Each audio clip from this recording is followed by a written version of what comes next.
We're buffering. Oh. Okay. Hi. Welcome to Wrestling Made Me Cry. Hi. My name is Kiley. Oh, there we go. What is happening? Oh, can you hear me? I can hear you. Yeah. Can you hear me? Okay. Yeah, I can hear you. Okay. That's weird. What That's happened? weird. I don't know. All of a sudden you press the button and then you became a robot. Oh.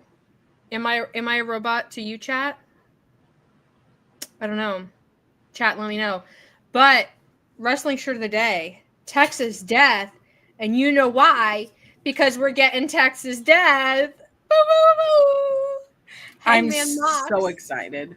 My shirt today is my new Julia Hart shirt, which is like it's the cool.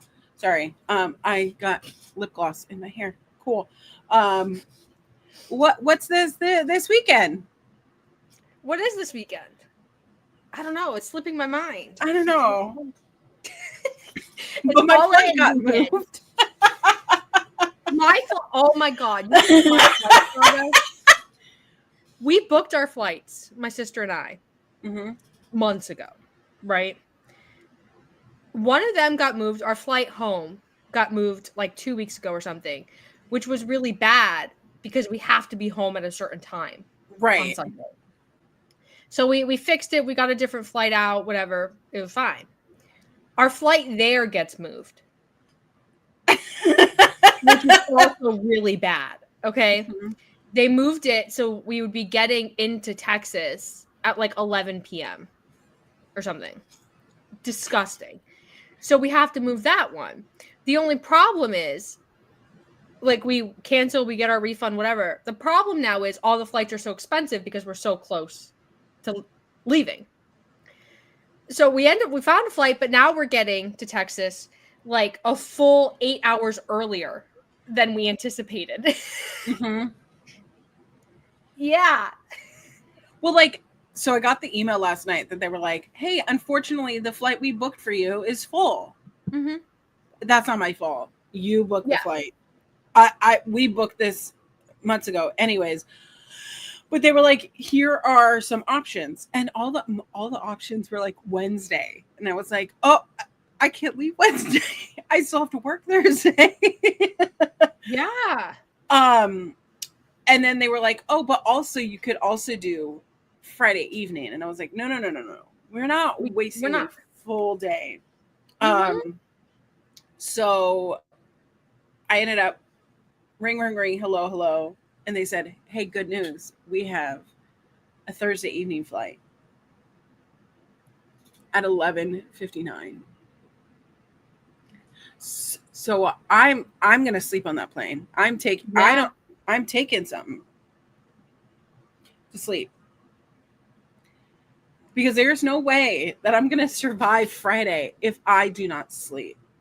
Yeah. Friday is like the full, and also listen to this. Friday is like the only day where there's time to do stuff. Right. Because tell me why doors open for All In at 11 a.m. 11 a.m. I saw that. I was like, wait a minute. Are they really for sure going to start at noon? Yes, apparently. So we're going to get brunch or something, I guess. And when's the tailgate? I don't even know. It's not tailgating now. It's just coffee and donuts. Listen, I'm into a good coffee and donut, right? I'm excited. Because I haven't been on like a full weekend like wrestling trip in a long time. Because I've been on trips, but they've always been work trips. I travel a lot for work. This is like a trip that's like for me and having a good time and doing what I want to do. This is for me. This is for me. And the card is in freaking insane. And, we probably don't have the full card yet because it's a week out, blah, blah, blah. But, like, from what we do have, it's disgustingly good. I was never afraid that this card wasn't going to be good. What I was afraid of is that it was going to be too long and too like, heavily weighed on what we knew was going to be Kenny Omega and Okada. Yes. However, what we are getting, mamma mia. I'm gonna pass out on the floor and then rally, get up, watch another match, pass out on the floor. It's like I'm gonna be drinking so much Diet Coke. I'm gonna be shaking in my boots. Yes. Omega Okada, that was enough to sell me on the trip. Right. Like I booked my ticket to Texas when they teased it. Like we didn't even have a confirmation. It was a tease. I was like, I'm there. You don't need to tell me anything else. And then they were like, well, just in case, here's Hangman John Moxley in a Texas death. I was like, okay, I'm there. Here's Toni Storm, Mercedes Moné. Here's Adam Cole, Kyle Fletcher for the TNT Championship. Here's 2 Casino Gauntlet matches with, assuming, a ton of surprises and good time stuff. The World Tag Team Championships, we don't need to talk about that. Yeah, right now. we don't even talk about that. We don't need to talk about her. But it's like the best case scenario. And there's more stories being built like along the way that it's like the possibilities. I will cry. Like this show is called Wrestling Made Me Cry. I'm just gonna cry. Yeah. I'm gonna cry before we even get there, probably. I'm gonna be like, I do like the morning of, I'm gonna wake up and it's just gonna be like, oh my god, today's the day where I'm gonna see Kenny Omega wrestle Kazuchika Okada in the US. I didn't have to go to Japan for it. And it's just like, do you know who is streaming in our spot next Sunday? Who? Who's streaming? What? Rob and Maggie. They announced on their show. They're streaming in our spot. They're streaming in our spot on Sunday. So we should probably, I don't know, infiltrate them. We should. Yeah, you guys should watch Rob and Maggie. I adore Rob and Maggie. So if you didn't know, we're going to be in Texas next week. There will not be a Wrestling Made Me Cry, but there will be plenty of things to a Rob and Maggie. We'll probably post some video content, so you're going to want to watch our social medias. Mine is a little bit more accessible than Kiley. That's okay. But I'm chronically offline. We love a locked and protected girly. But if you want to follow along, be sure, like, share, subscribe, go follow us on all social media. Today, if you want to be part of whatever and have your comment read, be sure to send us in a super chat, because we are still taking super chats to fund the possible tattoo excursion. Whoever loses this bet, I don't know. And also, you're not the only person who has brought it up to me about wanting to get tattoos this weekend. I told you there's like 6 tattoo shops just around the area. I think I'm just officially like the go-to if you want a tattoo on a trip and you don't want to go alone. I'm just the go-to now, because most of my tattoos I got on trips. So now that's just who I am. Well, I got 2 last wrestling trip. Maybe I'll get 2 this time. There are worse things to be known as. Yeah, there are worse things to be known as. If you do see me at Y'all In, I have bracelets to exchange. I made this one. I made a very similar one for Kiley. I have to cut these off, but I am waiting for the specific glue to come in so that it's water safe, so you can shower with it. But this says Kazuchika Okada. Yours says Kenny Omega. Period. Look at that. I love them. I mean, I just want to be like the Swiftie girls. Like, can we just like take what the Swiftie girls were, where they were just like beads up the arm? Well, Amanda Huber was making them. I saw them on her Instagram story. She was making a ton of them. We're gonna make it a thing. I'm gonna make some. I have to get more supplies because I didn't have as many beads as I thought I had. So I got to go get supplies. But then I'm gonna make a ton, and I'll bring them, and we'll do a whole thing. if you want to know, by the way, because like I have bought some things on Amazon and the quality hasn't been what I wanted it to be. Yeah. These beads, if you get them from me, if you could see, they are little clay beads. Oh, I'm being such a whatever influencer. These clay beads are from a local artist who hand cuts. So they're all like different sizes and stuff and thickness. But there's a bead shop here in the Snohomish area called Beads. I love it. And I said, hey, I'm making these bracelets. And she said ever since the Taylor Swift, Eras tour, that her store went from almost going out of business to flourishing. And she does online orders as well. So beads. Well, we're going to have beads at All In. We're going to be ready. We don't have the full card yet. We don't really even know what the gauntlet matches are going to look like, the casino gauntlet matches. We have, MJF is going to be there. But we can preview what we have. And we can make some predictions. And we can have a good time. And just be so excited. Because I am so excited. I am so ready for this freaking trip. Listen, anytime that they put MJF or Jericho on a card, it is a perfect time to go get, say, like more Diet Coke.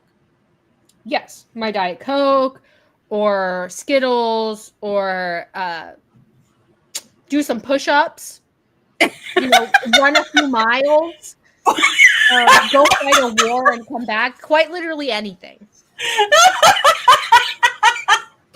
Oh my gosh. And the fact that MJF is in the number 2 spot. Why? Insane. Why? MJF is winning. No, the moment MJF comes, you better watch yourself, Jason. The thing is, they put Mark Briscoe number 1 because they know if MJF was number 1, people would be like bathroom break. They know they have to give you something to hold on to. I can't. I am so. Listen. Goodbye, everybody. Bye. That's the show. Bye. He doesn't do anything interesting anymore. Like the devil character, I thought was so compelling, and then he dropped the ball on it. I liked the Adam Cole stuff. I know, controversial. The first run, the kangaroo kick, all of that, and now he's just like a caricature of himself. He's like, he's doing this whole USA thing, whatever, I guess. But it's like he's playing. He's MJF pretending to be MJF. That's what it is. And I like, why? At least he's not going to have a 20-minute singles match. That's true. Because I don't think I can handle that. I've already seen that a million times, and they're all the same. By the way, shout out to McDonald's for having the second best Coke slushie. Ooh, who was the best? Burger King. Oh, pop off Burger King. We don't make the rules. We just say it how it is. Mm-hmm. Yeah, I'm not into an MJF segment. I'm not into the storyline, but it's okay because it doesn't always have to be for me. Yeah. If you like MJF, that's fine. I'm not judging you. Well, I am, but not out loud.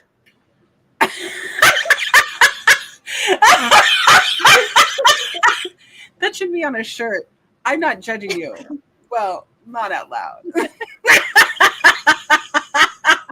You can like him. It's okay. I will tune in for Mark Briscoe and Mystico and whoever else is going to be in this thing. I have to learn the song. Oh, I have to learn it so that we can all sing it together. Maybe I should bring some song cards, some lyric cards so that you can sing with me. We need it. Mm-hmm. And listen, that will be like the highlight, right? Like Mystico's entrance, we're singing whatever, the vibes immediately drop to the floor. Then we get up, we go get our Diet Cokes. Exactly. See, it's a plan, guys. We like it. We like MJF just in a different way than you. We like MJF because he gives us an opportunity to get up and do things we need to do. You like MJF, I guess, for MJF. Just in different ways. See? We can all be friends. Nothing is wrong.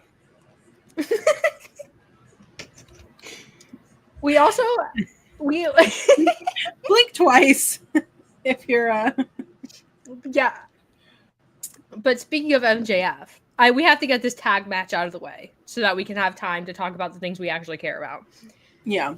MJF's little friends, the Hurt Syndicate, are defending their World Tag Team titles against Jet Speed and the Patriarchy in a little 3-way tag situation, which is going to be fun. You know, did you watch Collision last night? I didn't. I haven't watched it yet. Now I'm being judged. Bianca says Kiley is so judgy. It's great. Excuse me. I'm being judged. Where's the Collins is so judgy? I'm not. I have an unassuming auntie face that everybody loves. We're just going to be at All In, like complete, just like RBF. Just absolutely intimidating and mean looking. And everyone's gonna be like, perfect. Oh. Yeah, exactly. It was Shelton Benjamin versus he's not Jet Knight. He is Kevin Knight versus Nick Wayne. I'm gonna tell you something. One of the first Nick Wayne matches I ever saw at Without a Cause, RAP, Everett, Washington, my heart, was Nick Wayne versus Kevin Knight. And I'm pretty sure Nick Wayne was like 16. Yeah. And it's like they've only gotten better, but like they're so good together. I want them to get a spot during the match, but the combination with Shelton Benjamin, because he's such a veteran, like I'm just so like I'm not usually like a triple threat tag team kind of thing because it's just a lot of bodies. You know what I mean? Yeah. However, we have some good guys. We have some we hurt people kind of bad guys, and then we have possibly feuding like manipulation bad guys. It's going to be so good. It's going to be a lot of fun. I appreciate that, one, that the tag titles are on the card, because I was worried they weren't going to be. I appreciate, two, that we're finally doing something with Nick Wayne, and I guess the whole Patriarchy.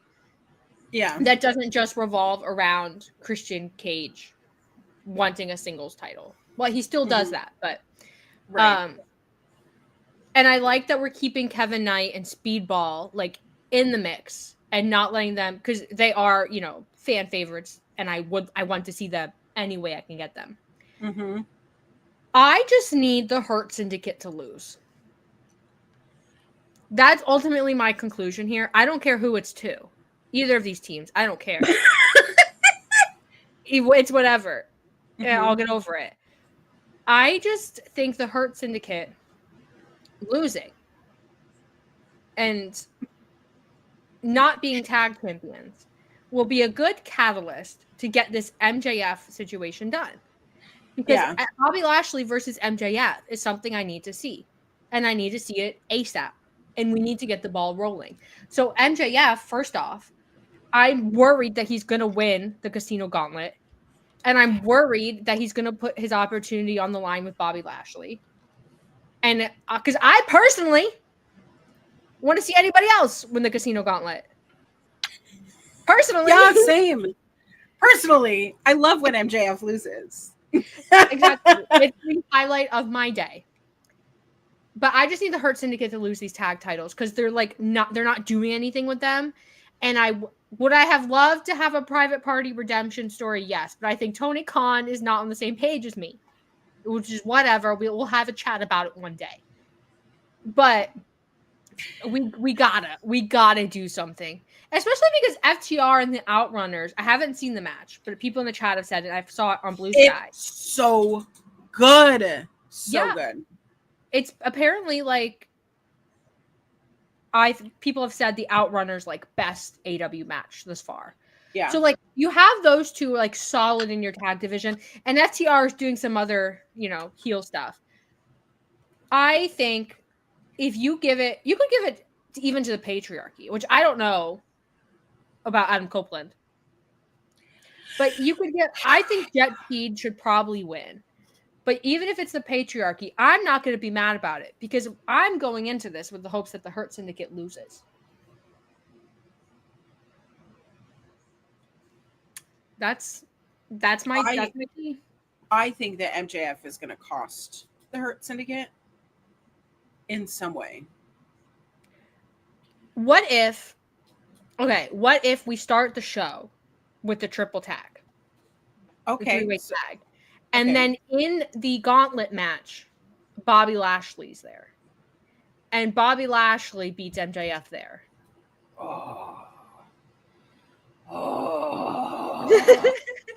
What if we layered the shenanigans? I just want to see Bobby Lashley spear the hell out of MJF. I know, I'm so ready for it. I'm ready. I'm ready. I just need it. Because you just know you're going to see his soul like leave his body. Like in the cartoons. Yeah. I've paid my money. Let it be here. Yeah. I bought my ticket, Tony. Yeah. Give me what I want. Or else. Or else I won't buy any more. Or else I'll keep watching it and keep making a weekly podcast about it. Okay. You know what? It's okay because we know it's coming. We know it's coming eventually. Eventually. It could be 2 years from now, but we'll get there. If there's one thing I know about AEW, is they're going to give MJF the story he wants at any cost. Boo! Boo.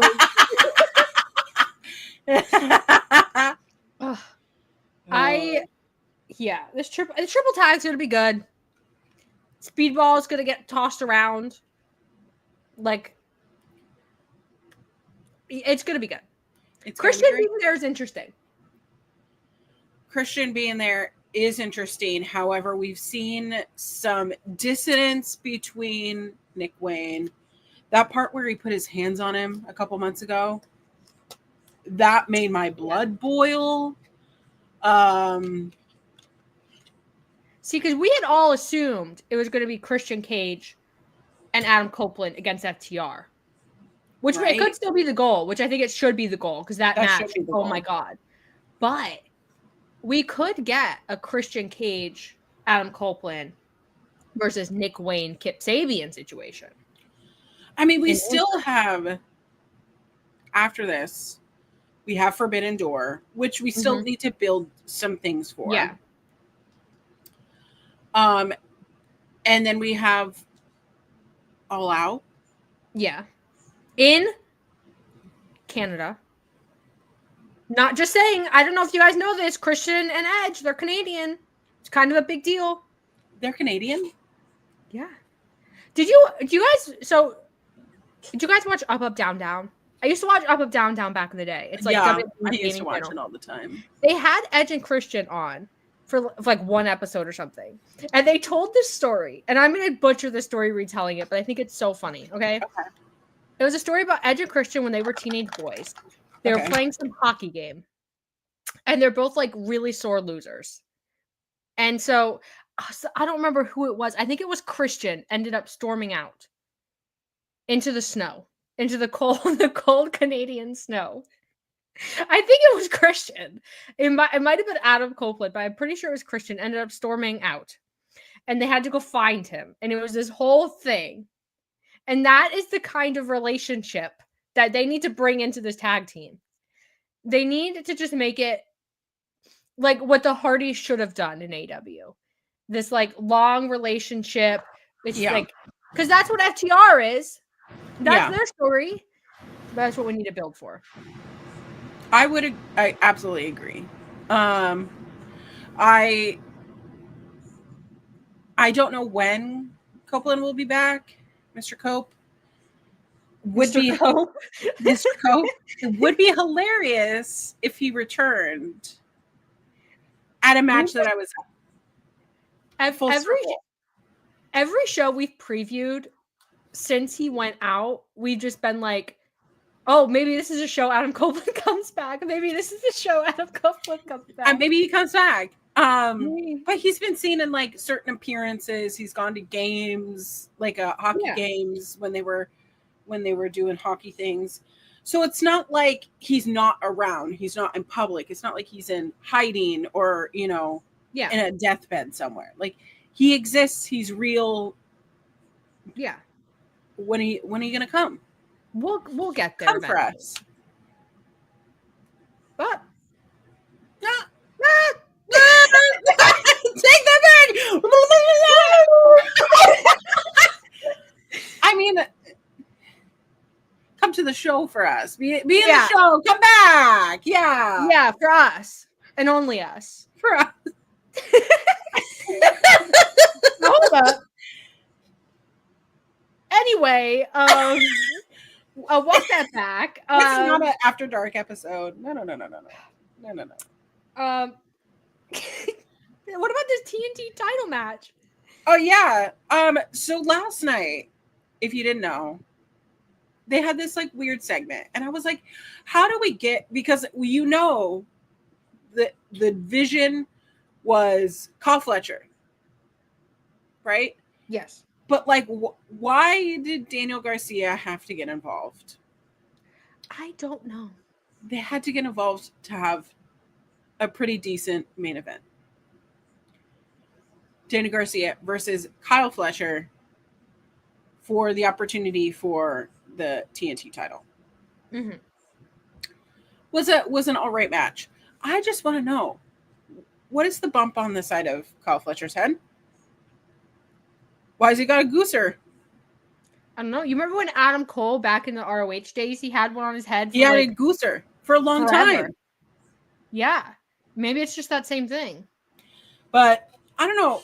Daniel Garcia isn't hitting, it's not hitting like he used to. Yeah. And I don't know where the magic went. Maybe once he ended his feud with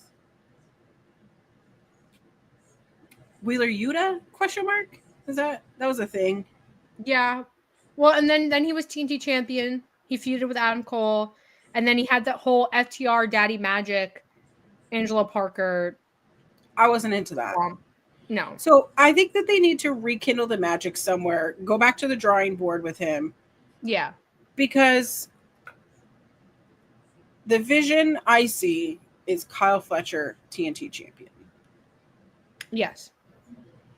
I think early predictions, I think Kyle Fletcher wins here. Mm-hmm. Mainly because they haven't done much with Adam Cole.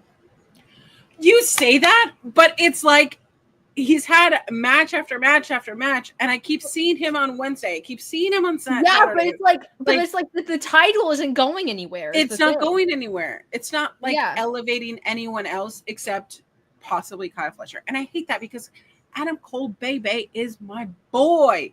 He's been my boy. Like I have two figures right here. Yeah. Because I love my Adam Cole Baby. And I love Adam Cole. I feel like he would be better served if you're going to put him in a faction, doing faction things like trios titles things, or tag titles things, or whatever. Because if you're going to give him a singles title, because like I thought they gave him the singles title, the TNT title. Right. I thought it was going to become like a thing. Like he was going to have great matches. They were going to, rehab Adam Cole, the wrestler, Adam Cole, the character after, all these series of injuries. And it didn't happen. So like Kyle Fletcher being TNT champion, I feel like is a long time coming. Like it's overdue because he's been quite possibly one of their biggest stars, one of their biggest single stars for ages. So do that. And then I don't know what you do with him after. I think it would be fun to have like a Fletcher to Takeshita rivalry situation, like to be the head of the Don Callis family or something, just because I want that match. I want that. So yeah. bad.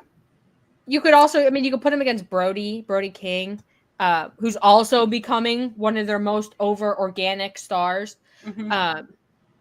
And so I don't know if you transition Adam Cole back into the Elite, which I don't think they should do. Because if you take him and his new faction and you just fold them into, which there is no Elite right now, it's just Young Bucks and Okada. But if you fold them into that, then they're just like the 4th, 5th, and 6th best members of the faction that they're in. Like they're not going to outshine the Young Bucks and Okada, and they're just background characters at that point. So like I don't know what you do with them after. They could feud with the Elite, maybe. I think a lot of it depends on like what stock AEW puts in Adam Cole as a singles guy. Like, do they think that Adam Cole can be a single star? Are they worried about injuries? Like, is he not? Well, like they have this Paragon aspect of it, which the shirt, by the way, when he wears the belt, just it looks like Papa because the R is in the same like linear line. So maybe that's what you do. You just Papa Cole. I don't know. Like, so like every time that the Paragon is in a tag team, they lose. But like every time Adam Cole is a single star, he wins. So like, so because he won at Dynasty in April, he's defeated Claudio. He's technically defeated Kyle Fletcher because it was by DQ. Yeah. And he's beat Josh Alexander. Yeah. Everything else has been losing in a tag team to the Don Callis family, winning real quickly back over at Fyter Fest to the Don Callis family, losing to the Don Callis family when they teamed with Hechicero, winning a 14-man at the Grand Slam Mexico, and then losing to FTR, Takeshita and Kyle Fletcher. Like it is in the stars that Kyle Fletcher is winning because they wouldn't have all these repeat characters. However, if Adam Cole fully commits into Paragon, we need Paragon to actually win. And as a unit?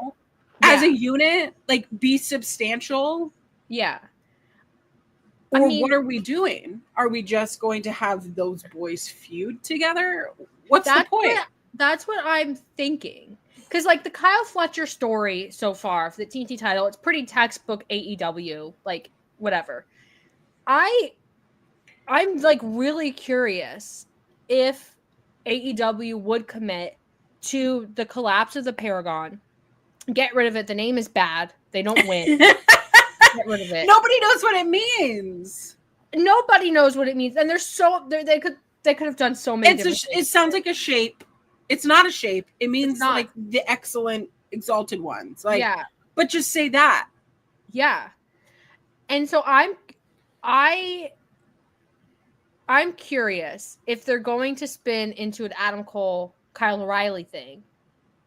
Because if you have the Paragon and they're not winning anything, and you constantly want me to believe that they're a threat to anybody, you have to stop. You have to position them like they're jobbers and stop positioning them like they're mid-card stars. Because that's what they're doing. Because AEW has a lot of jobbers, which I hate the term jobbers because I think it's, nasty and mean. But they have them. And they are. Correct. Because they're there all the time and you never see them unless they're there. Mm-hmm. But they're talking about the Paragon and putting the Paragon in stories like they're mid-card, upper mid-card stars. So, if you're not going to have the Paragon win stuff, if the Paragon is just a vehicle for Adam Cole to get to be TNT champion and have this Don Callis feud, because Don Callis, if there's one, there's 50, apparently. They're like distant cousins rolling up now. Then you gotta figure it out. Correct. If Adam Cole loses the title, which I think I'm pretty sure he is, it's got to be the end of the Paragon in some way, shape, or form. Because they're not going to give them the trios titles, and if they are in trios contention, yeah, okay, they're not winning. It's Samoa Joe.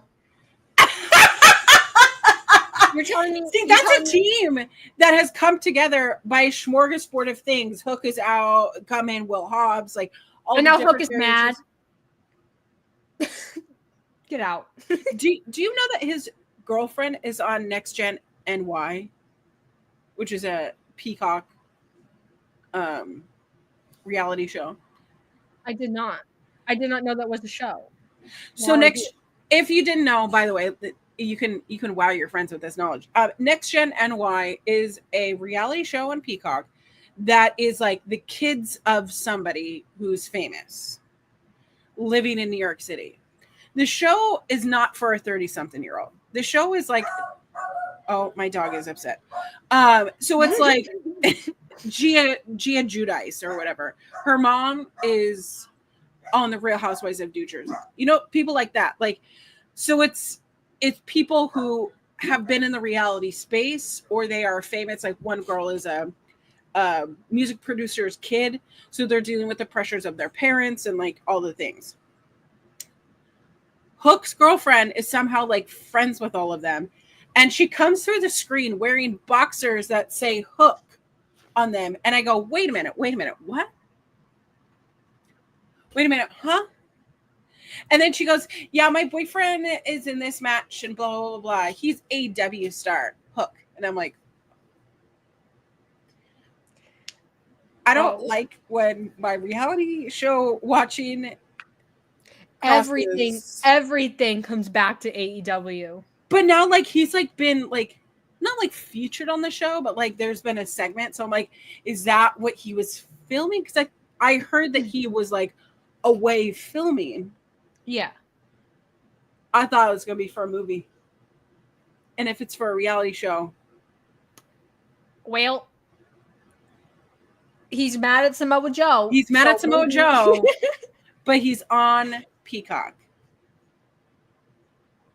Well, all I know is Hook being mad at Hook Samoa Joe. I'd be excited for the match. I can't lie. Whatever. Oh, that would be a fantastic match. Yeah. Don't get me wrong.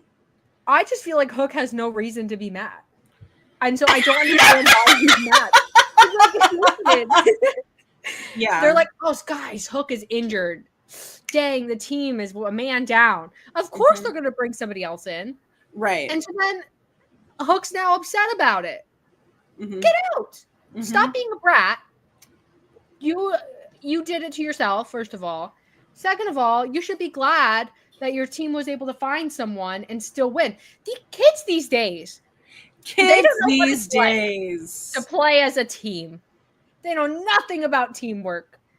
I say that Hook and I are quite literally the same generation. But still. And so I don't know why he's mad. So if the trios titles, if they do a Paragon thing or an Elite thing, or I don't know who's left. Hurt Syndicate, I guess, is technically a trio. Death Riders, they're still kicking. They got trios. All I know is that whoever beats Samoa Joe, AEW cannot drop the ball. Because, Samoa Joe is just over. He, anytime Samoa Joe is there, it's the king has arrived. The crowd, goes nuts for him. Even when he's gone for months, he comes back, and it's he never left. And so... Yeah. And I'm worried that they're going to be oh, we have the trios titles. Yeah, Joe is cool, but we need to do something with these guys, give them the trios titles. And then we're back to the days where nothing happens on the trio side. We're already and nothing. SP3 in the chat just confirmed that Hook is also recovering from a concussion. He recently confirmed in an interview on The Observer. So why is he mad? Listen. Why is he mad? Have you ever had a concussion? Well, I concussions are scary. I've had a couple, and they're really scary. So I personally feel like wrestlers, they get a concussion, they should be out for like a long, long time. Yeah. That's just how I feel. So like I'm Hook the person recovering from the concussion and needing his time and like slowly building this feud with Samoa Joe. I'm here for it. But they need to give me a storyline reason why Hook is mad apart from he's jealous of Hobbs. Listen, if it's between me and Hobbs, I'm going choose Hobbs. Oh. You're standing on business. What's that Justin Bieber thing that's going viral right now? Is it not clocking to you that I'm standing on business? He's going through a mental health episode, and we are just watching it. I'm like not on social media, so sometimes I tune in and I see that. Like that was the first thing I see, and I'm like, what a wild thing to just see upon. I miss friends and I miss a lot of stuff. Yeah, and so it's just like surprise. SP3 says, I was also upset when my cool uncle, Samoa Joe, started hanging out with my former friend, Powerhouse Hobbs, when I got sick one time. Well, listen. Don't be sick. Don't be sick. Hey, listen, if you don't make friends, then your friends can never betray you. Listen, is there anything about Powerhouse Hobbs that would threaten you as a person? Yeah. No. I'm not scared of him. He's big. I could beat him up. Jacked. I could beat him up. Me and Samoa Joe, we would form an alliance. And then we were facing with Powerhouse Hobbs. And you know what I would do? I would simply kick Powerhouse Hobbs to the curb. Too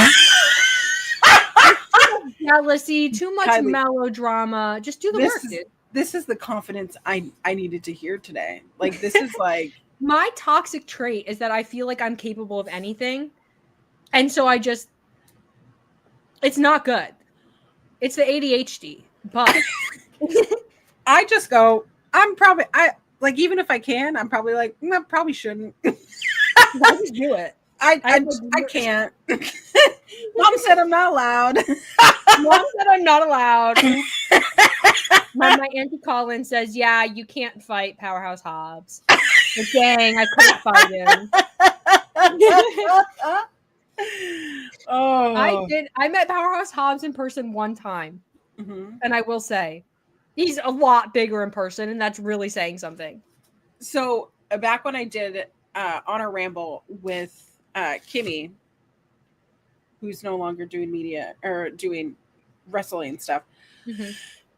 Kimmy forgot that Powerhouse Hobbs was a TNT champion at one point. He was. And he was a good one. And it was because it was during the Wardlow, whatever the hell. But he was so good. He was. And I was like, aren't you friends with him? She goes, yeah. And I go, text him right now. So live on a ramble. She messaged him and said, did you? I would low-key, if I was Powerhouse Hobbs, I'd be like, block me.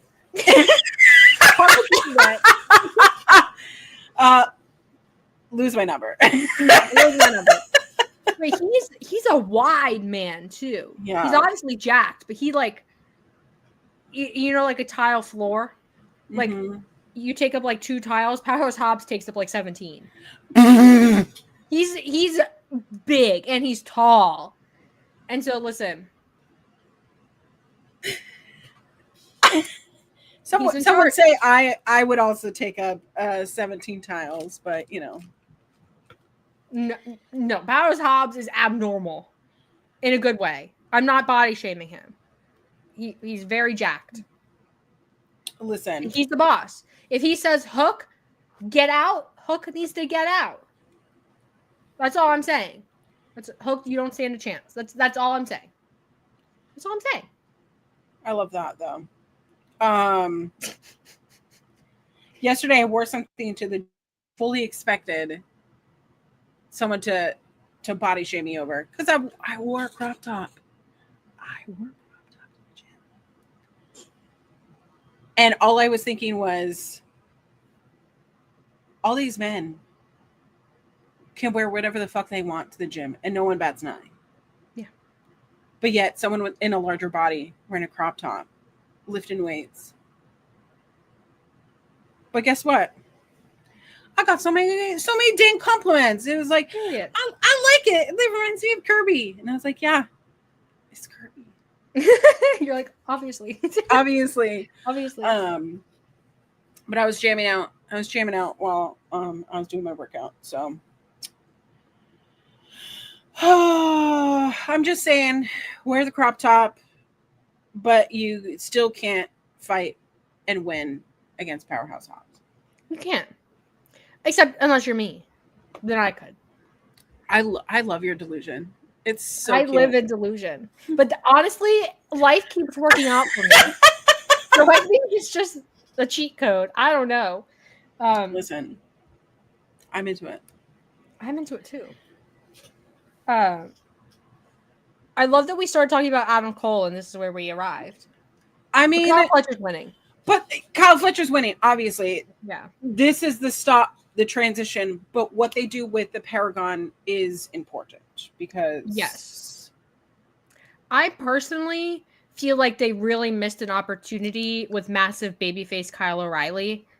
Like when he first came back. I feel like they dropped the ball a little bit. So I like selfishly, I would like that. So you want Kyle O'Reilly and Adam Cole to have a program together? I wouldn't mind it. I liked it when they did it in WWE. Which I don't know if that's controversial to say, but I liked it when they did it in WWE. And then like soon after that I stopped watching WWE. So. But I just really like Kyle O'Reilly, and I feel like he's constantly underrated. And then people will just randomly be like, oh yeah, Kyle O'Reilly's pretty great. Like he just gets a match on Collision or something that's really good. And then they're just like, yeah, he's pretty great, huh? Maybe we should give more attention to him. And then he just drops back off the face of the earth again. Because Adam Cole. So I personally feel like that's what I would do. But Kyle Fletcher's like, it's overdue for him to win the TNT title. It is what it is. He's going to be great in his crop tops and his sunglasses and his bald head and his weird sugar daddy Don Callis. Sugar daddy Don Callis. Honestly... It like can't be just me. People join the Don Callis family and all of a sudden they start wearing luxury goods. I can't be the only one that noticed. Do you think he's buying them, or do you think that he's finding a truck with them on them? And I think he's buying them. I think Don Callis is supplying the Don Callis family. All right, with their hopes and dreams. Minute 48, right here. Clip that. Flip it. Okay. I mean, I'm gonna be like, I believe it. I have a YouTube short for you. Yeah. Don Callis, the sugar daddy. Listen, it's not a coincidence. Everybody who's joined the Don Callis family has underwent a transformation that resulted in them wearing different clothes. That's all I'm saying. That's all I'm saying. I don't know. I just want to know where Takeshita gets his pants. From Don Callis.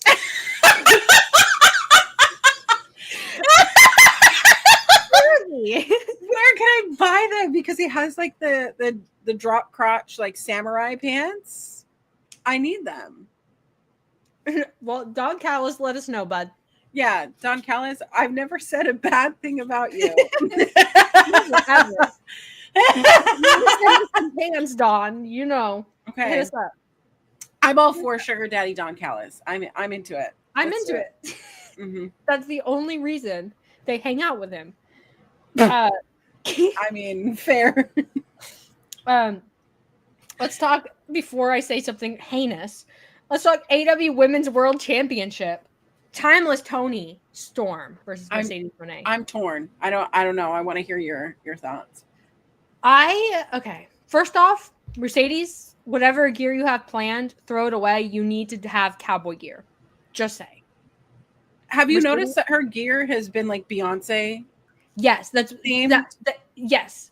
We need when Cowboy Carter, Beyonce in the white gear. That's what we need. I personally think Toni Storm is winning. And hear me out. Hear me out. Oh, hear me out. Okay. I think there's a lot of life left in the Toni Storm character. And I think that we should maybe run with it a little bit more. 2, I love the idea of Mercedes rolling up to All In. Super confident, dressed like Beyonce, dressed to the nines, gorgeous, all that, with all her belts. Losing to Toni Storm, who's playing this Hollywood diluted character with Luther. And I just love the idea of Mercedes losing. And just in that gear, and with all the like bravado that she has, she's eating steak at ringside. She's taking selfies. Like she's getting in Toni Storm's face. All of that. I love the idea of Toni Storm winning. I'm sorry. The chat loves Mercedes, and I love Mercedes too. I get it. Mercedes is great, but we have a super chat from Jackie, who I love and miss so much. And also, Jackie, I got your Instagram message. I will be responding soon. I'm sorry. She says, I'm late to the party, but I'm here to say hi. I love y'all, and I wish I was seeing y'all in Texas. I wish you were in Texas. Next time. Next time I'm up in your neck of the woods. We'll go to a show together. But thank you so much for the super chat. Anyway, I love the idea because every time Mercedes loses, she like cries about it. Like physically, she cries about it. She like rolls around in the ring and she cries. Right. Imagine Toni wins. She's doing her Toni thing, her little gimmick, whatever, all elegant and beautiful. And then in the corner, you can just see a glimpse of Mercedes Moné rolling around crying. It'd be great. You guys telling me that it would not be great? I'm not telling you it won't be great. I just don't think that that's going to happen. Why? Okay, so I'm gonna tell you my thoughts. Okay, so we have Mercedes getting Rev Pro belts, right? Both of them. She's the undisputed Rev Pro champion. Okay, she now has the CMLL belt, right?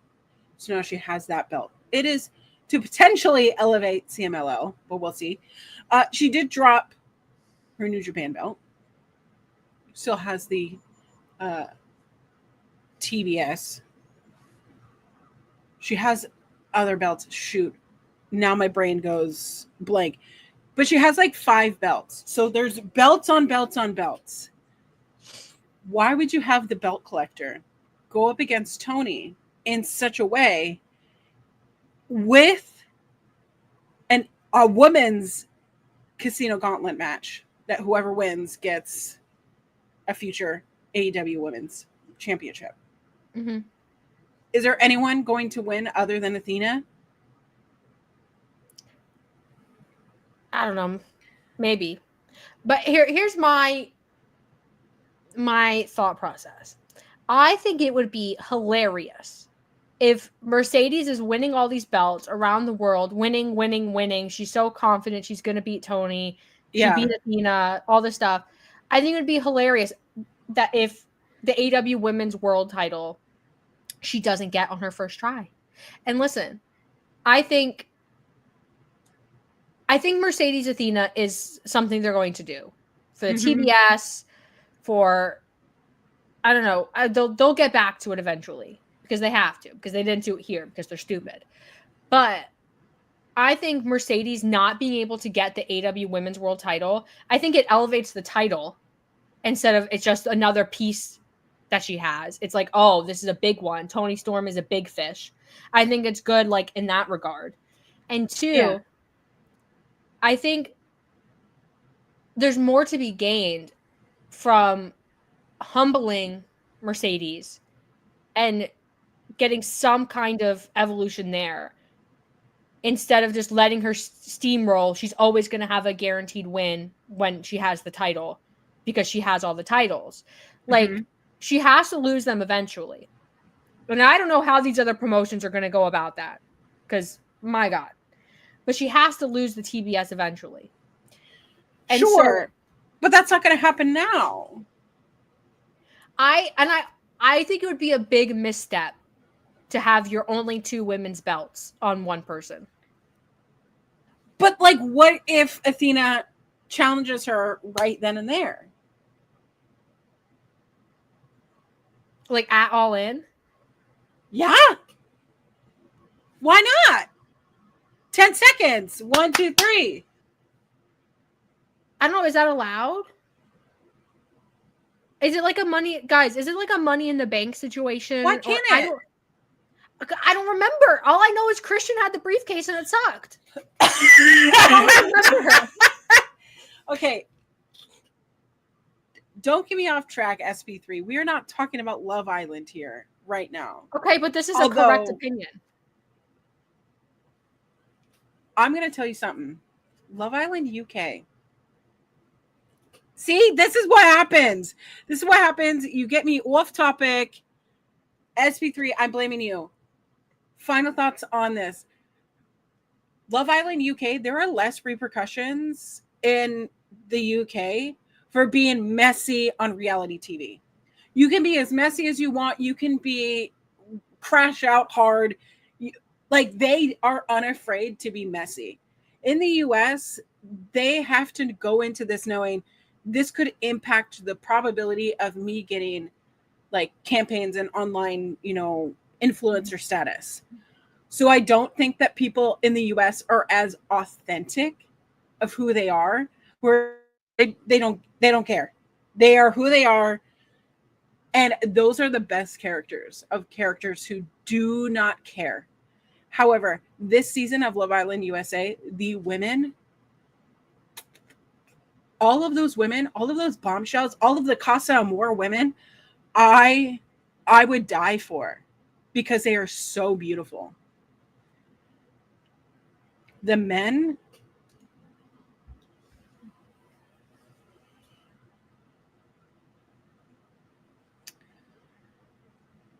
period. If I'm not beautiful, and like a guy like TJ approached me, Austin approached me, I don't know what any of these words mean. all I'm saying, I love watching UK because it's so messy. But I love that the US is so heavily produced and they pick such bombshells. I don't know. My opinion. Anyways, the real bombshell? Toni Storm. I wouldn't be mad if Mercedes won, right? Especially because now I really do think Hangman is winning. I wouldn't be mad if Mercedes won, because it's Mercedes and I like Mercedes. I would be mad for what it means for the division, because you already have a women's division that's growing and you only have the 2 titles, and both your 2 titles are already caught up in this match, which I don't think Mercedes should have won the Owen, but you guys already know my thoughts on that. I don't like what that says. I wanted Athena to win the Owen so bad. I wanted Athena to win the Owen so bad, because I feel like if this was Toni Storm Athena, I feel like I would feel better about rooting against Toni Storm. But the fact that it's Toni Storm, Mercedes, both your women's titles, it's going to be a good match. It's had good build, and it's been, they've done what they've needed to do. But now it's like it's high stakes. Because if Mercedes wins, how do you get the world title off of her? Because now it's like we're in a dangerous situation. Because it's like you could do the Athena match, which I don't know if it's Money in the Bank situation where she can challenge after, or if it's going to have to be at All Out or on Dynamite or, wherever. You can do that. But she's still TBS champion. So now the TBS title takes a backseat again. And we got nothing. Unless we're introducing tag titles soon, and that's going to take the forefront of the women's division. And, we're going to do a 2-month-long tournament and to get us through to All Out. I don't know. I don't like that. But they're going to have to. Because a Forbidden Door, that will build itself, right? Because Forbidden Door is not a throwaway pay-per-view, but it's like everything is for funsies. And there are some matches with significant stakes, like titles and stuff, but it's mostly like dream match, have fun, good times. Mm-hmm. But like AEW needs to think all out. So you're thinking all out. It's your first all out in Canada. You need to put your best foot forward. You cannot have Mercedes be double champion in your division till all out. Like that. I agree, but I don't think that she's going to be a double champ. I think that she's going to either lose it right there or she's going to lose it the following Dynamite or whatever. Because I can't believe that AEW would waste this sort of potential on a Mercedes all belts if they're not going to bring something like this. Or are we waiting for the tag division? I don't know. Because like, so they've set up multiple people. They set up like multiple people who could beat Mercedes, right? Like obviously Athena, Willow.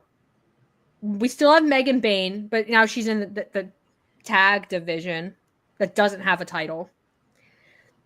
So like we've set up multiple people. And now I'm like, the gauntlet. I don't know who's in that gauntlet. Nobody knows who's in that gauntlet. So it could be anybody really that wins it.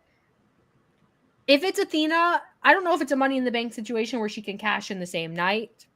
That's not clear to me. When I looked it back, that's still not clear to me. It could be at Dynamite or their next TV special or what have you. Which, regardless, whenever Athena and Mercedes wrestle again, Athena needs to win. Because Athena should have won the Owen. Point blank, period. They've just got themselves in a pickle here. They do have themselves in a certified pickle. And I don't know how they get out of it. Because they put themselves there. Because like, okay, Toni loses. Then you put Toni and Mina in the tag division, this fake tag division that we have no evidence of is actually going to be a real thing. Is that what we do? I don't know, guys. It's just like they really booked themselves into a corner here. And I understand Toni Mercedes is a match that's like too big to pass up. I get it. I'm not a loser. Like, I'm excited for it. I see it. But my God. There's so, like, no, regardless of which you choose, there's like, if you choose Toni or you choose Mercedes to win, there's going to be negative repercussions that AEW needs to be prepared to deal with. And if there's one thing I've seen AEW not be prepared to deal with, it's negative repercussions of booking decisions. I was about to say women, but and women. I genuinely think AEW was ill prepared for having this many female stars. Yeah. That like of the Toni Mercedes caliber that rival like the Hangmans, the Moxleys, the Omegas, like in terms of star caliber and quality. I think AEW was like unprepared. And I think now there's a little bit of scrambling. And we're just like, we're lucky that a lot of the scrambling is with wrestlers like Toni and Mercedes who can carry any match regardless of who's there. But it does feel like AEW was not equipped to handle Toni Storm being the biggest wrestling star of the last like 2 years, 3 years, 4 years. Maybe. You're not wrong. And so I don't know. Because now, okay, you have Stat and you have Willow, who are your biggest homegrown stars. Right. Do you use Toni and Mercedes to elevate them? Do you use the people you've just brought in, your Mina and your Megan, or you're returning Penelope Ford and Anna Jay and Ty Mello? There's a lot of moving parts in the women's division right now, and they need to pick. Like, if they're going to do a tag division, which it feels like they are, because they've been slowly, like, feeding these tag teams. Yeah. I personally, and we said this last time, I personally feel like they should have already announced it so that we know. And we can like be more informed about our judgment of the women's division, knowing that this is something that's actually real life going to happen. I mean, they showed us the ugly Kenny Omega Okada Intercontinental National title Oh my God, we haven't even started talking about that. I know. We have like the 2 biggest matches of the night coming up. But if they can announce it at All In, but they need to announce it on the 0 hour. Because if you're going to book Mercedes to win, your audience is going to take it better knowing that all these other people aren't being left out in the rain with a double champ. That's all I'm saying. I'm not going to be mad if Mercedes wins. I'm not. Because I like Mercedes. I think Mercedes is really talented and has done amazing things for AEW. I just feel like all these promotions have given Mercedes their belts, and now AEW is giving her both. And it's like, and then what? She already lost the one. Spiral. When is the spiral happening? Because she lost the title and then just won some more. When are we getting it? Tony Khan, let me know. Signed, sincerely, Kiley from Wrestling Made Me Cry. Smiley face.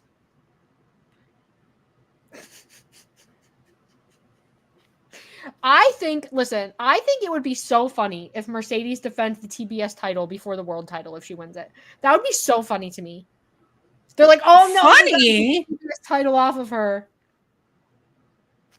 Well, see, Mike says it's the Kenny story all over again. The Kenny story was handled much better because Kenny was the belt collector, but he had stories in TNA and he had matches in TNA, which some of them are with people who will not be named.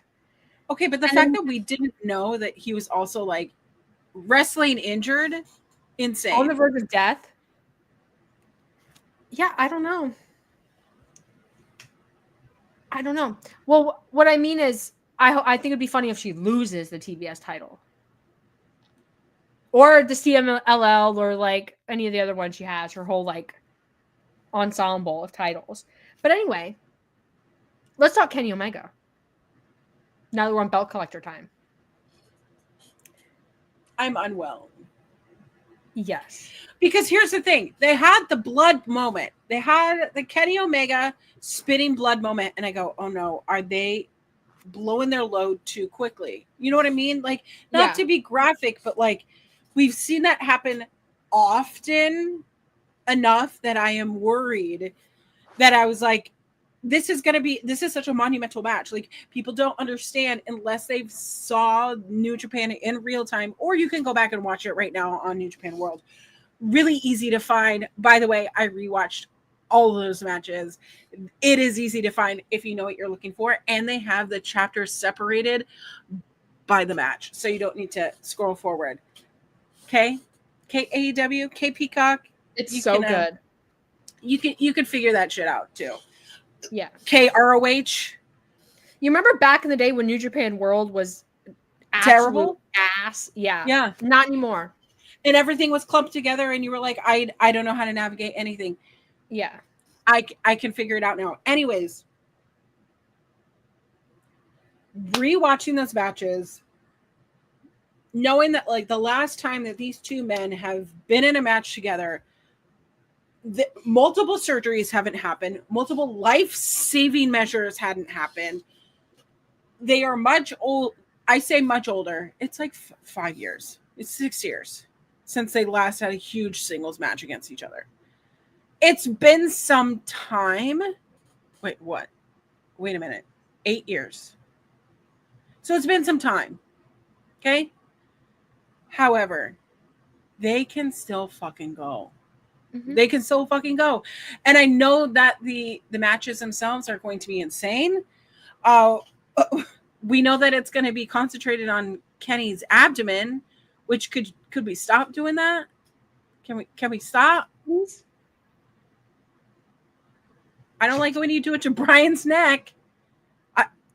Can we stop? It's going to be a good match. And Okada's winning. Thank you. Kenny Omega's winning. With Ibushi back, this is essentially Omega Okada 4 again. Kenny Omega's winning. You put Kenny over as your biggest star. You have Okada lose. And then I don't know where the Young Bucks fit into this because I don't know if Okada wants to be in the Elite. Okada, the character, mind you, I don't know. It's Kenny Omega wins. You have Okada, then you can sort of pivot Okada back into being Okada. Like, not this elite, I'm here to collect a paycheck and go surfing Okada. Mm-hmm. Then, I don't know if we're ever going to run Omega Okada back again. I don't know if this is the last hurrah. It probably is. I don't know. But I feel like in AEW, coming out of their biggest show, their biggest gate ever, which is like at 2.5 million now or something like that. World champion Hangman Page, Intercontinental National Champion Kenny Omega, and TNT champion Kyle Fletcher.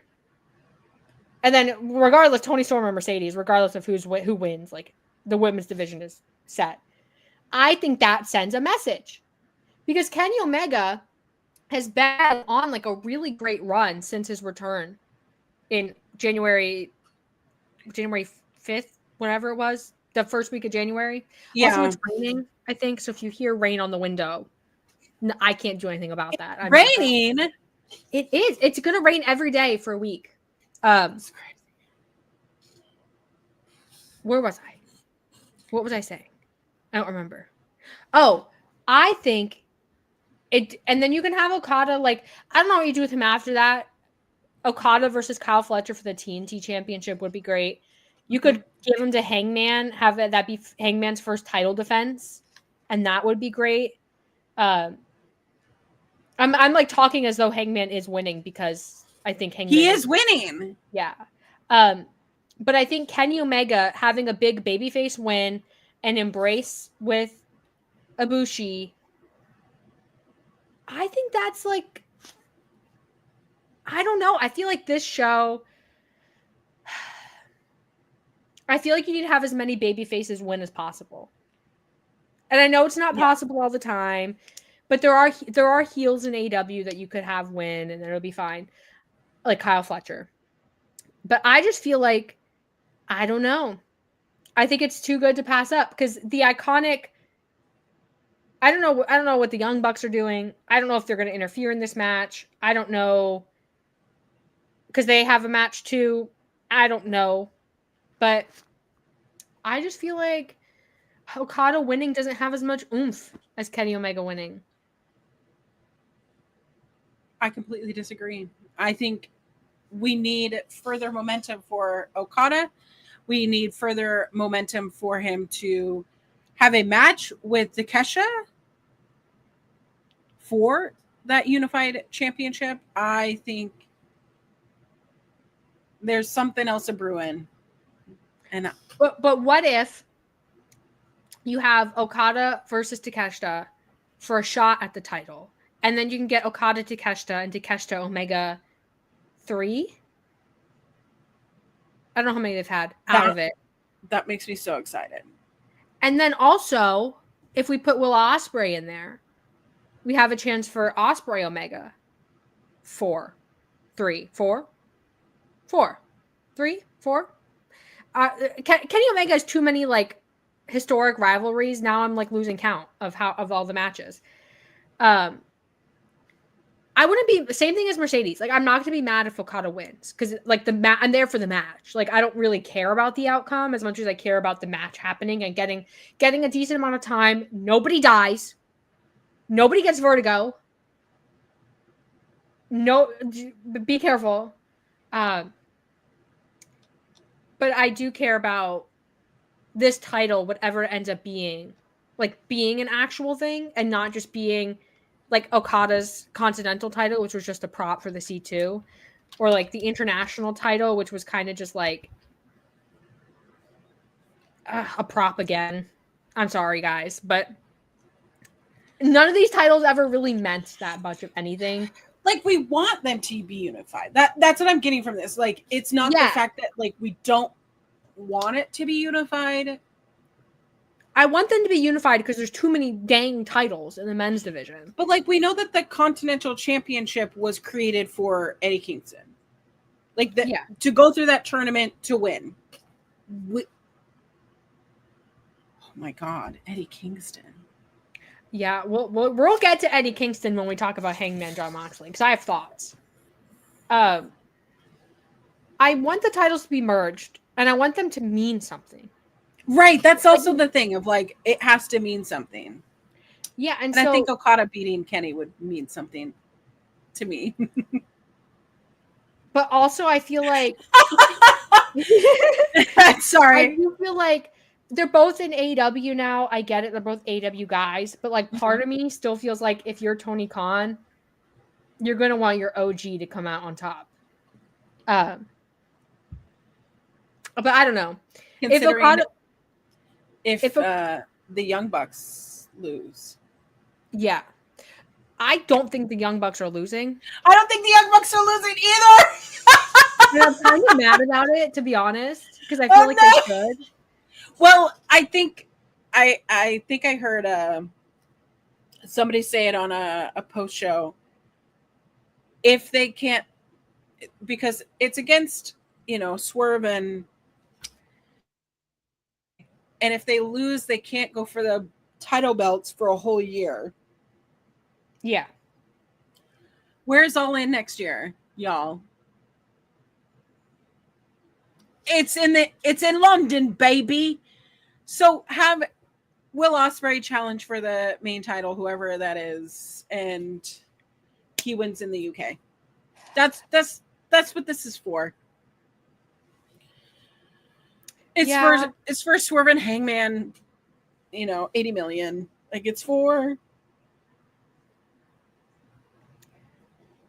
Yeah. I think I don't know what they're doing with the Young Bucks. Like they're EVPs, they're founding fathers. Swerve and Ospreay are like the guys though. Like they are like they are the division. Well, Hangman as well, but so like I'm assuming the Young Bucks are going to win, but I'm mad about it. This is one where I do care about the outcome and I'm mad about it. Mm-hmm. Because I also Swerve and Ospreay, they're not really like a tag team. Like it's just kind of a thing where they've had this weird relationship with Hangman, and they're guys around the same age who have similar mental health struggles. I get it. I just feel like, listen, I feel like the Young Bucks should start losing, and losing a lot. Mm-hmm. Like all the time. That's what I just think. But I think Omega Okada, I think the Young Bucks might be a part of the match. I think if the Young Bucks win, Okada loses. I think if the Young Bucks lose, Okada wins. Maybe. I don't know. It's like such a weird situation where like they put so many high caliber stars in like this one bubble that it's like, oh, anybody winning or anybody losing is like now a really, really big deal. Mike asked, does Jack Perry help the Bucks win? I don't know.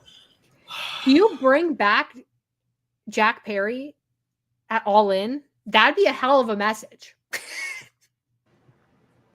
After last All In.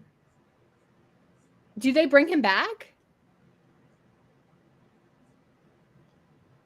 I think so. Real Glass. Crimea River. Do you think he shows up with like a pane of glass?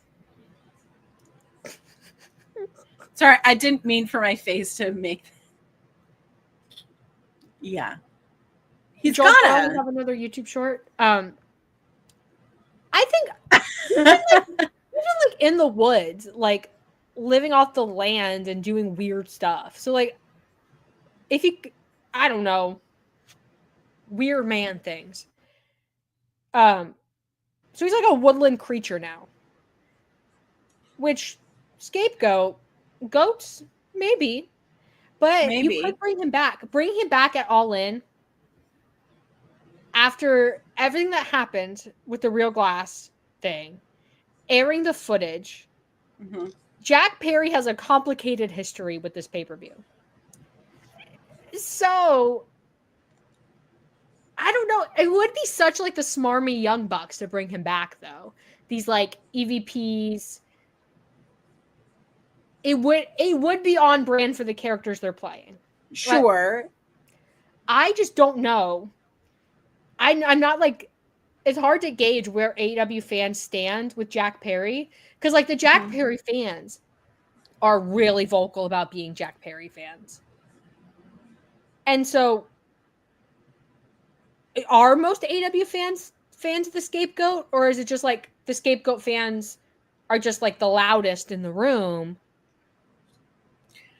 Is there anything wrong about being the loudest in the room? Well, no, I'm always the loudest in the room. Same. But it would be on burn for the Young Bucks to be like, aha, we have a friend. Aha! That's so funny. I'm so sorry. I didn't mean to laugh like that. It would be on brand. Like the Young Bucks are wrestling Swerve and Ospreay. It's a great match. There's like a million super kicks. Ospreay doing stuff. Like it's gonna be good. And then you just see a little gremlin crawl out of the depths of the ring. Like he comes out, and it's just, oh my god, it's Jack Perry. And they're like, hey, look, it's our friend. You could have like you could have the Young Bucks kiss him on the cheek, do the whole thing. So he's like annoying jerks. Maybe. I don't know. Perhaps. If I don't hear Auntie at All In, I will write, listen, there's 20,000 people plus in there. I don't think I could be louder than 20,000 people. But I certainly will make reaction videos, and you'll be able to watch them on all of our social medias. So period. Amen. So I don't know. Jack Perry returned. I'm more curious, and that here we're getting into the men's world title. Eddie Kingston. Where do we stand on an Eddie Kingston return? Because it's Hangman and Mox, it's Texas Death, it's world title, there's stakes. Is this where we see the return of Eddie Kingston? I will cry. I will cry. What do we think realistically? Like, one, I think this is a multi-parter. Does Eddie Kingston return, which is a yes or a no? And two, does Eddie Kingston return to assist Moxley or to put down Moxley? Here's the thing. No one's been able to keep down Moxley. With how many characters he has, Marina, Claudio, even Wheeler Yuta, I think Eddie could stop him. I think a returning Bryan Danielson could stop him. I think there are enough people who go, you know what? Enough is enough. We need to stop this bad guy. Yeah. We got to take him out. I think there's enough of that. My curiosity lies in if Hangman wins and we get the moment of Hangman being crowned, do we sacrifice the feel good of that to have a Moxley beatdown situation? Or does this happen in the match and we somehow have Moxley recover enough so Hangman beating him looks like a big deal? Oh. Because then we're in like a weird, like, sticky situation. Because if Danielson comes back, which I want Danielson to come back and put Moxley's head in a bag and we reenact the suffocation, I want that. So put his head in a bag. Woo! Do we sacrifice the feel-good Hangman moment to suffocate Jon Moxley? Or do we suffocate Jon Moxley early in the match and have him somehow recover enough? Or do we have Danielson suffocate everybody else in the Death Riders and Moxley gets out unscathed somehow? Maybe a returning Eddie Kingston. And then we also still... Hangman has to win at this point, right? They have Hangman out here doing 50-11 interviews. You're not wrong, because he's been... Oh, am I frozen? Or is Auntie frozen? Who is frozen? Oh, no, don't freeze me. After I'm like, yeah, I can think of like 3... No, I was frozen. Okay. I think I was frozen. Okay. But seriously, I've seen, well, our friend of the channel, Miss Haley, got to interview him for Vice, I don't think I could behave. No. This is why they don't have me interviewing people. No. Yeah. I'd be asking them inappropriate questions. Like, how does your caboose fit in them jeans? Period. I respect. I also Darby Allin, I feel like, is a non-factor at this point. I feel like if Darby Allin was going to be a factor, we would have gotten more of like a. Robert Dinkins says, Hangman needs to win, or I will shave my entire body. Bet. You want to bet, Robert? We can make a bet. Hangman wins? Bet. I think Darby Allin's a non-factor. I think he would have been more of a factor by now. Whatever. I don't care. I think Hangman has to win. Because like I said, he's doing 50-11 interviews. He's talking in character in these interviews, but some out of character stuff. I feel like it's a missed opportunity to not just be like, surprise, new world champion Hangman Page, the cowboy in Texas. In Texas. And so, but then you also have all these moving parts. You have the Death Riders, you have Ospreay, you have Swerve. People are going to expect an Eddie Kingston. They expected it last time. Danielson, who we know is out and about lurking. We know that's happening. And then you also like somewhat have the moving parts of the Elite. So it's like Jon Moxley also has other friends. He's proven that he will work with other people to get what he wants. So it's like, I don't know. All I know, I don't even care if the ending sucks. I don't care if it's the most overbooked nonsense AEW has ever put together. Hangman has to win. I think you should have Danielson show up. In his back pocket, he's got a Walmart bag with 4 other Walmart bags in it. And he just starts pulling out the Walmart bags to start suffocating people. Like, he just pops out of the shadows, and he's got Claudio, right? And he just keeps, like, pulling them out. He gets everybody. He gets Gabe Kidd. He gets Claudio. He gets Yuta. He gets Marina. Everybody's dead. Hangman beats Mox. That's how I think.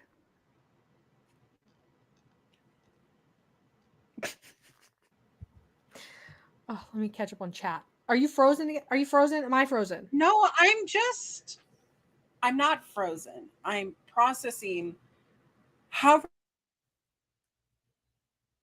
Oh, now I think you're frozen. Am I frozen? What is happening? I think the energy of Hangman, talking about Hangman beating Mox, is too much for YouTube. I think YouTube is having a connection. Is happening. Are you back? Hello? Hello? Oh, there you are. There you are. Okay. Oh my God. You're back. I'm being inundated. This is the Death Riders. They're trying to kill me. They're trying to throw us off the scent. I know, exactly. But here's the thing. If Hangman loses, we riot.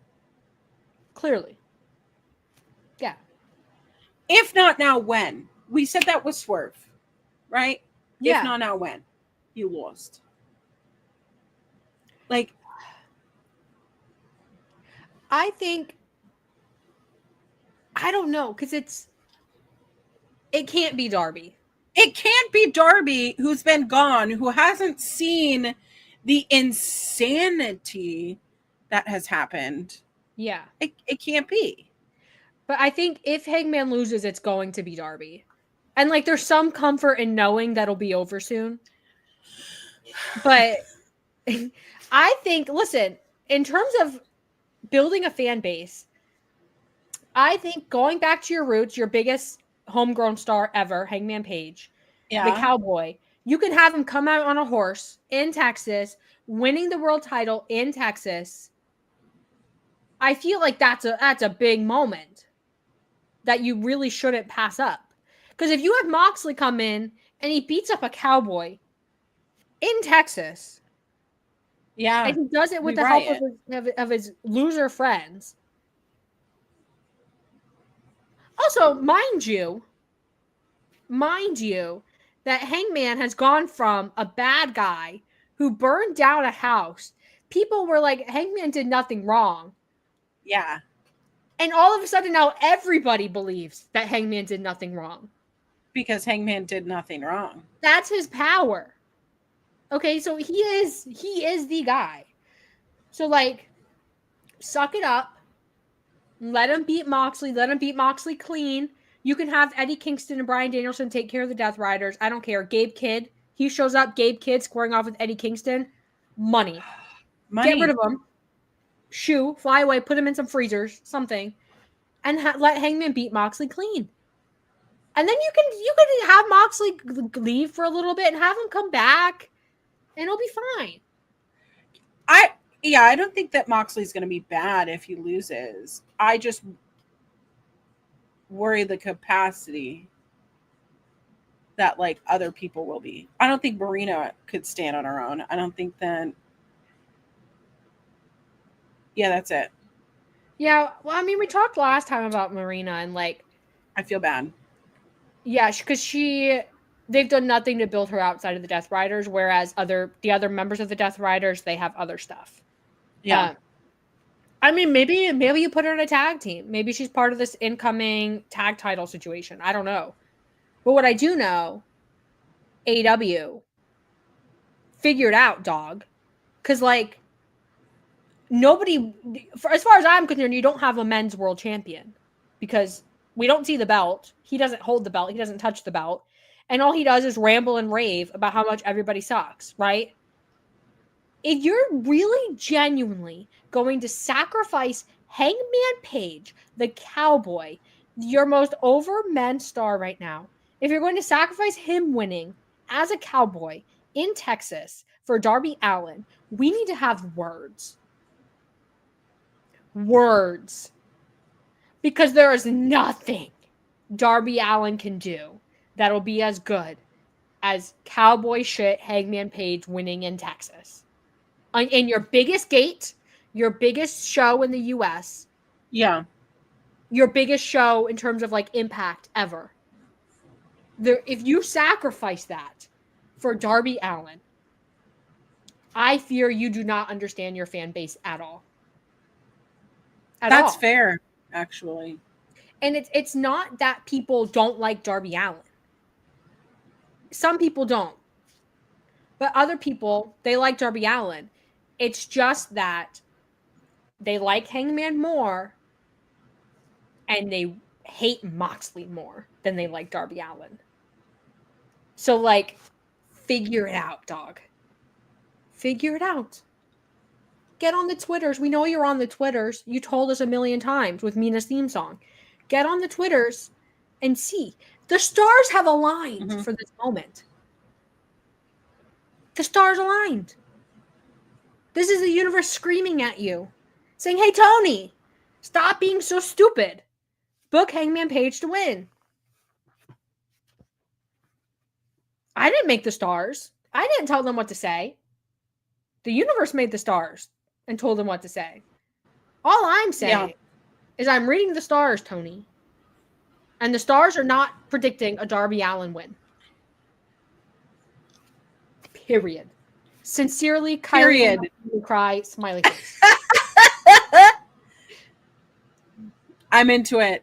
I know I was frozen for it, but I heard every bit of it. I think that there's a storm coming in over here because probably. That's usually the only time I lose connection with fiber. Darby and Sting are getting involved. I don't care if they get involved. I just think. I think anybody, I don't care how messy and bad this match is. I only care about Hangman winning. So Darby does have a story with Mox, but you could do the Darby Mox story without the world title. Some other time. Yeah. Yeah. You could do that without the world title. You could send out next week on Dynamite. You could send out Moxley to cut a promo about how he was robbed, how everything's shenanigans and cheating. Nobody's a real wrestler. and then have Darby come out, and you could build a feud on that. You don't need the world title. Sincerely, Kiley from Wrestling Made Me Cry, smiley face.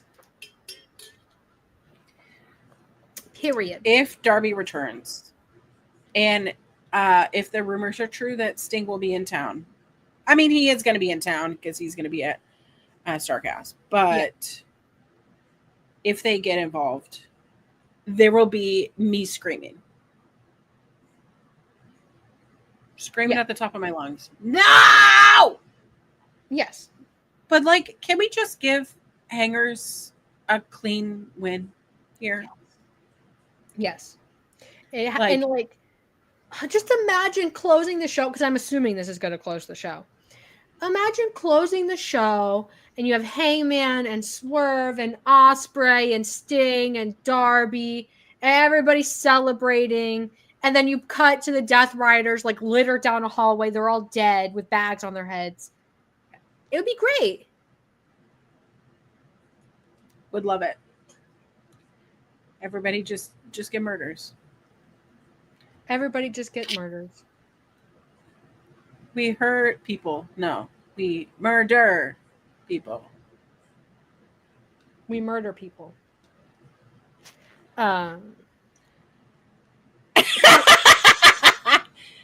Big Man Dog says, I like Hangman, but he's objectively not their biggest homegrown star. Darby could win and nothing would happen.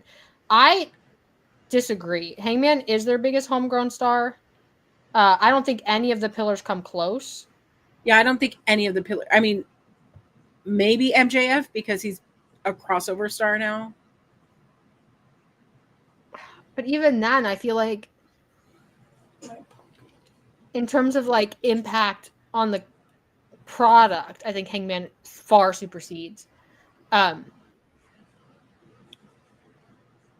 Definitely not Darby Allin. Not my jam. Everyone hits their finisher and Hangman wins. That'd be so funny. But I don't think it should happen. I think you should have Eddie Kingston pick up Jon Moxley, throw him back in the ring, buckshot lariat, down 1, 2, 3. That's how I think it should be. Not calling him Dean Paquette. Dean Paquette. You know what? You're so real for that. That's so true. Not the Dean Paquette. That's so real. We should make a sign that just says Dean Paquette kick rocks. And we'll bring That's what we do.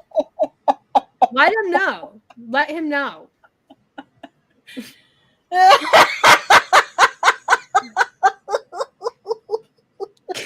Sorry. That is truly taking me out. Dean Paquette.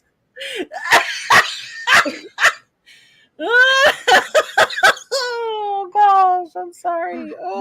This is how we know we've been live too long. I know. Oh, I'm excited for this show. I'm beyond excited for this show. Yeah. Do you want to give your final thoughts and your plugs?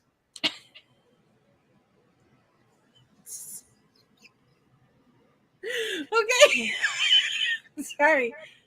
It's so funny. It's so funny to me.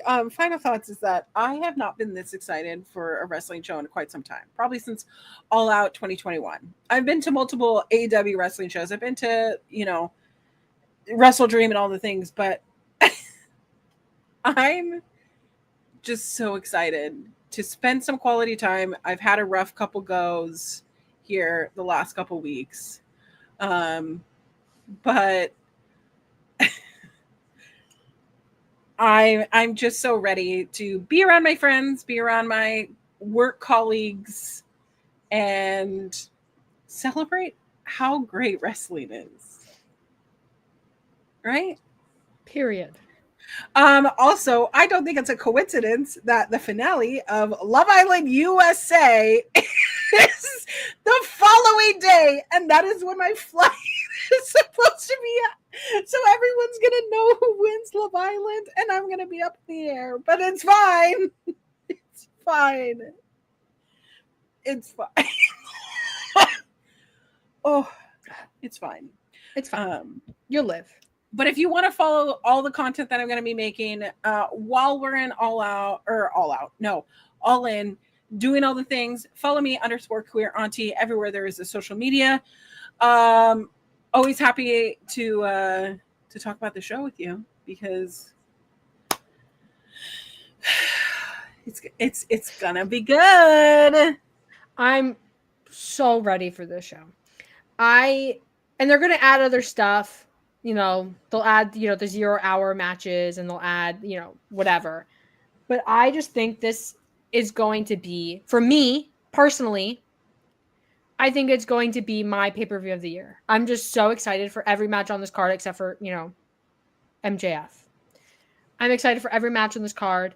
I think it's going to be such a good time. And yeah, Team Kenny Omega, Team Hangman Page, period. You can follow me on Blue Sky at Kiley Wrestling.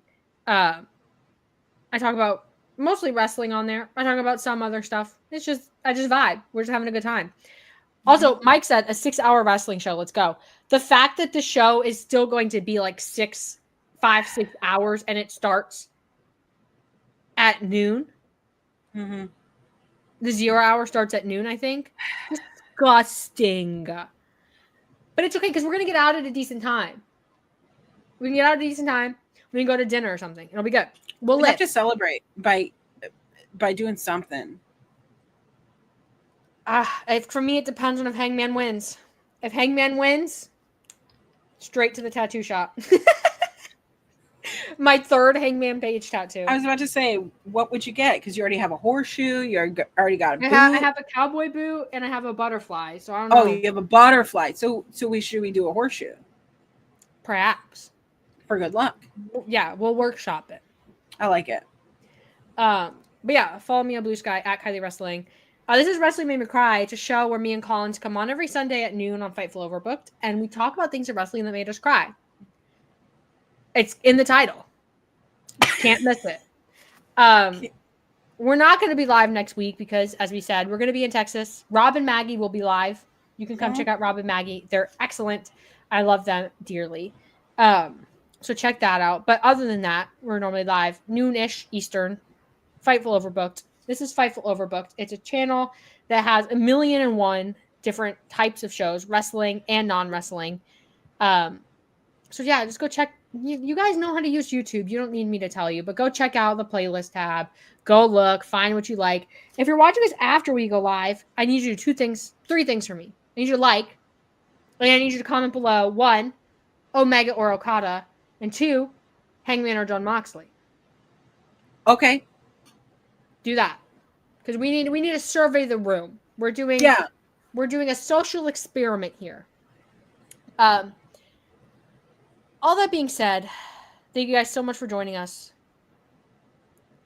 Hangman sitting in front of the burning house is an epic tattoo. Maybe you just get flames.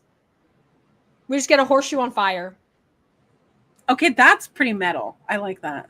Maybe that's what we'll workshop it. We'll workshop it. We'll do it. Yeah. Yeah. Thank you so much for joining us. We'll see you not next week, the week after. You know how to use a calendar. You'll figure it out.